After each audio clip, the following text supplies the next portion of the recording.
Hey guys, it's Leah B from Prestige Veteran Medical Consulting. I am a U.S. Army veteran, physician assistant, and former compensation and pension examiner.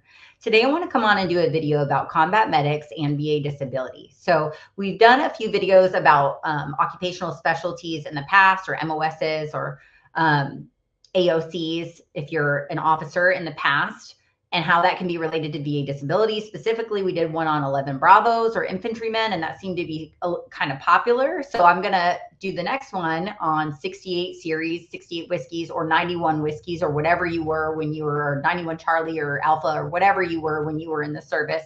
But combat medics, right, or healthcare specialists is what they are referred to often as well. So some of you guys might know this and some of you might not. I started out myself as a combat medic. I was a 91 whiskey at the time when I came in, and then we transitioned to the 68 series. So as a medic or healthcare specialist, I was super fortunate to be in the 82nd Airborne Division and deploy with them over to Iraq for about 15 months. And it was a really great experience, and it shaped who I am and my decision to become a PA due to some of those experiences that I had and some of the mentors that I had while I was a medic. So enough about that. Let's talk about 68 whiskey. So my people, my family, right? So I love medics. I love y'all. I think you guys are fantastic. And a lot of y'all go on to become PAs, right?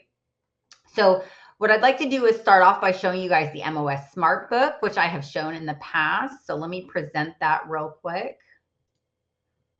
Let's see.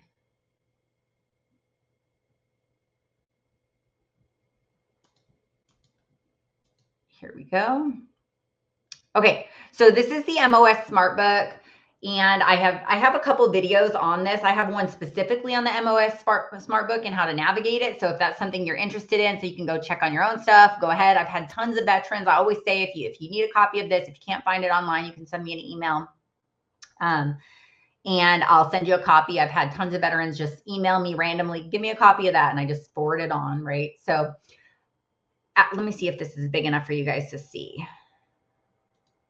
So this is something that was super helpful to me while I was on active duty, and it helped us to kind of see whether somebody was still fit to serve in their MOS. Like, could they still perform the functions of whatever their MOS was? And if not, if they couldn't do some of these functions that are listed in their MOS, sometimes they would be, they would have their MOS changed to something else, right? So let's go here. I think at the time this was published, the medics were 68 series. So I'm going to click on the 68 here. And it's going to take me straight up to the 68 series, okay? And as you can see here, 68 Whiskey Healthcare Specialist is on the list.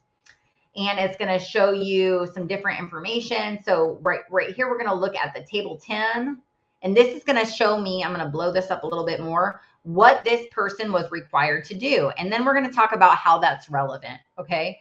So it has skill levels 1, 2, 3, 4, and 5. So skill level 1 is going to be your E1 through E4, okay? So at that level, they had to do tasks numbered 1, 2, 3, 4, and 5. And if you look over here, you can see what those tasks are, right? They have to possess finger dexterity in both hands. Why do you think that is? Because they got to do IVs, right? And they got to poke people with needles and get blood out, right? So if they don't have finger dexterity, they probably might not be able to do their job, right? They must not have an aversion to blood. Okay, well, there has, obviously, if you're a medic, you're going to have to potentially be exposed to blood, especially in combat. Frequently provides guidance and assistance verbally. That's important, especially if they're doing a mass cal or if they're doing some kind of activity that requires focus and for people to listen to them because people are getting injured or whatever. Occasionally pushes and lifts 180 pounds and carries long distances as part of a 4-soldier team. Okay, obviously, right? You guys remember medics or non-medics, how many people went to CLS class, right? Or combat lifesaver class? You got to do those buddy carries, throw somebody over your shoulder and carry them somewhere, right? Or as a four-member team, you're putting them on a litter, right? You might have 2 people on a litter, but ideally you're going to have 4 people on each side of that litter carrying the person to wherever you're going, okay? So if a person can't lift at a minimum prorated 45 pounds per soldier, right, on a 4-soldier team, that's a problem, right? Because they can't carry the patient. Occasionally lifts 60 pounds and carries short distances. Okay. Now, skill level 2 is going to be your E5 or your sergeant, right? They also have to do skills level 1 through 5. So basically all these skill levels on this particular MOS, you guys can see skill levels 1 through 5. So whether it's at E1 through E4, skill level 2 being the E5, skill level 3 being the E6. I was an E6 before I went on and moved on to being a PA, right? Skill level 4 is that E7, and that skill level 5 on up, right? So for this particular MOS, they're required to be able to do all of the same tasks. A lot of these tasks aren't necessarily physical tasks, right?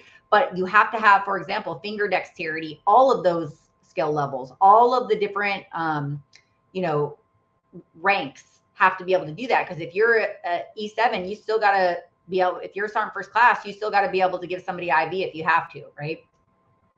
So some of these and other MOS, the lower skill levels have to be able to do more things because they're more physically active. So I don't want to get too bogged down on that, but they expect the lower enlisted folks to have to probably do more manual type work, like if you're infantry or whatever, than the E7 has to do. So you get a little more leniency as you age up in the military. But for this particular MOS, they're pretty much all the same. Okay. So how is this important? So we'll talk about that here in a second. Also, the duty occupational noise exposure list. So I'm pretty sure, I'd have to go double check it. I'm pretty sure that's a moderate for 68 whiskeys or 91 series for noise exposure. So that doesn't always apply. Let me jump off this screen share. So that doesn't always apply because, like for me, when I was a medic, even though it might be moderate, I was in aircrafts all the time because I was jumping out of airplanes, right? So when I was in Fort Campbell, we were around rotary wing aircrafts all the time. So it all just depends on your particular experiences. I mean, you could be a 42 Alpha, right? You could be like an admin person, and based on your occupation, like where you're stationed in some of those circumstances, it may be a little bit different for you when it comes to noise exposure. Okay.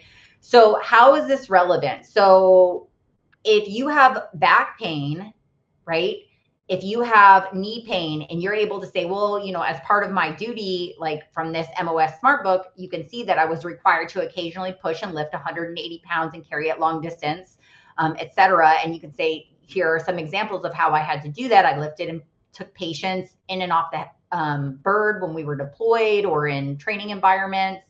I was constantly crouching and bending, having to do that. It was a requirement of my job, et cetera. So I hope this was helpful, and please drop some comments, y'all. If some of y'all have different MOSs that you'd like to hear about, we can certainly do this exercise again. And I hope that you guys like and subscribe. And as always, thank you for watching. Oh, also my disclaimer, I'm not an attorney. I don't know if I threw this one out there already, but I'm not an attorney, a claims agent, or a BSO. I'm just a medical professional that assists veterans with medical opinions for their cases. You can also get those for little to no cost from your treating provider. And I hope this was helpful. Thanks again for watching. Talk to you guys soon.